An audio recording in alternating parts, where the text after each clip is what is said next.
Hello everybody and welcome to a new episode of Q&A. Every Wednesday I'm happy to address some of your questions, and in today's episode I've selected 3 questions, and the first question comes from Stephen. And Stephen asks, I have a quick question for you. I'm about to obtain a clavichord and I was wondering about some literature you think is accessible to young players that works well on the clavichord. Well, that's a little bit difficult to address in the sense that I don't know your experience or your level as a player, but I assume from reading your question that you have some ability as a player, maybe as a pianist, and what I really would do if I were you, I would search for music of J.S.Bach. He has written several preludes for beginners, for his own sons actually, and one of them is a clavichord for Friedemann Bach. I have the score here on my tablet. It's very easy to find on the Petrucci library, so I'll put a link in the description box. So it's very famous also because Bach used these kind of small preludes for his larger works, so this one you will know.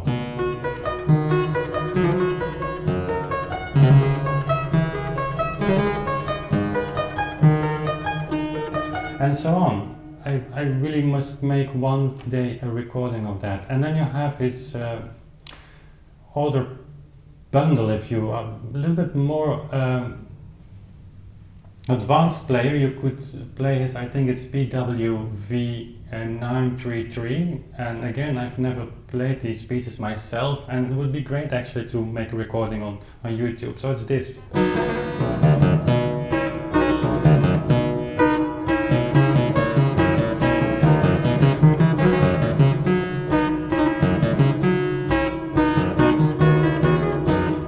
So again, here you find a lot of scores on the Petrucci library, so it's all available. What a wonderful time we live in.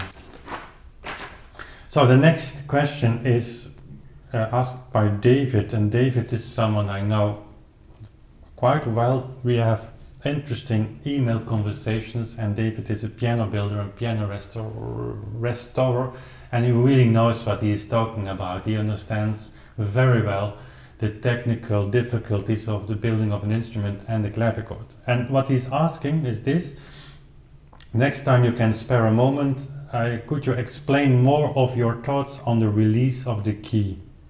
My excessively logical mind, which he really has, focuses too hard on the fact that once released and the tangent has disengaged from the string and lost its power over it, I don't understand how it can have any further effect except inside yourself. And this question relates to the Afterthoughts episode I made on the Scarlatti. And if you have heard that, you will remember that I explained that the releases on the clavichord are difficult, certainly with the jumps you have to make in that piece. And the attack of the clavichord, of course, needs to be controlled. If you just land on the key, you have a very ugly tone, so you can really push the clavichord too hard, but it's also the release that's important. And a friend of mine pointed also out in the comment boxes, and he's right, and it's not my field of experience, that on the harpsichord it is difficult as well. That's another question. Of course, David has completely right that once you released, or the tangent has left the string, there's nothing that can go wrong anymore. So what I meant by release is, of course, the complete, so to say, procedure from holding the note until really the moment that the tangent has no contact anymore, excuse me, with the string. So that procedure, that's important. What you really would like to do when you jump is give your hand a kind of energy, so really jump out of the key. That's difficult on an organ as well, because you close the palette boxes and you do it. If you do that too suddenly, the palette boxes will kind of jump back and you have a very ugly sound. On the clavichord as well, if you keep your notes, I will demonstrate, and you give energy in the key to make the jump, which is really comfortable, you hear something like that. So you push the string, and of course the pitch goes up, so that's something you cannot do. So you have to release first and then make the energy to make the jump. Secondly, the fingers must stay as long as the note sounds, or you want the note, the sound on the key, very controlled, because the same thing, if you press the key deeper, so not control the sound, the pitch will go up and it will sound very ugly. Second thing, if your finger is not staying at the exact position, something like this will happen.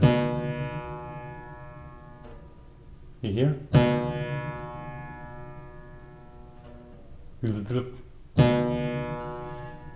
I exaggerate. So the release of the key must be very controlled. And of course, if you make jumps, easy to understand that this whole procedure gets excessively difficult, and so the release combined with the attack of the notes in these jumps with Scarlatti is probably, if you want to have a proof that it's not written for clavichord, it's not very clavichord-like.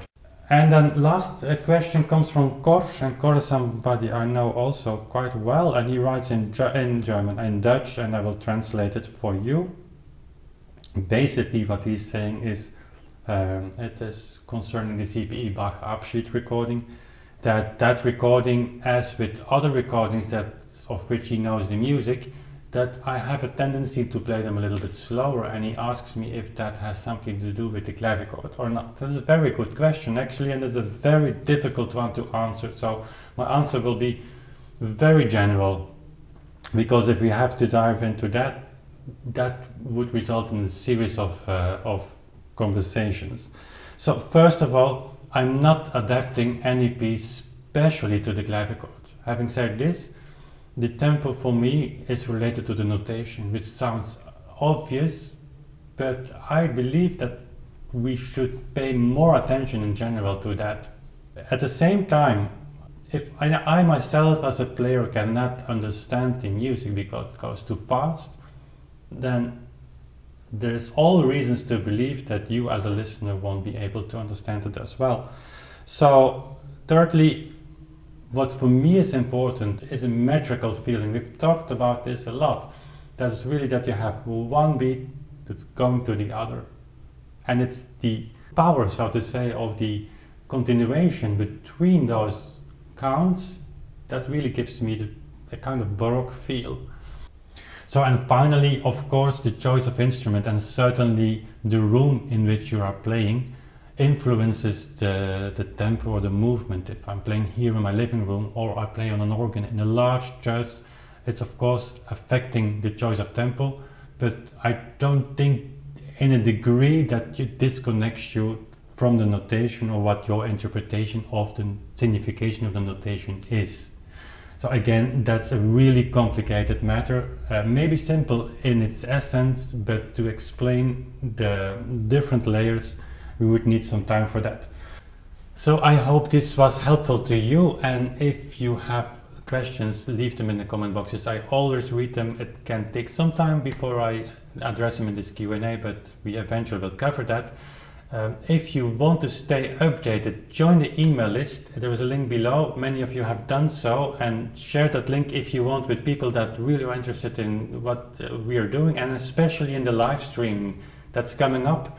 I'm in the middle of the preparation for the live streaming events, as YouTube calls them.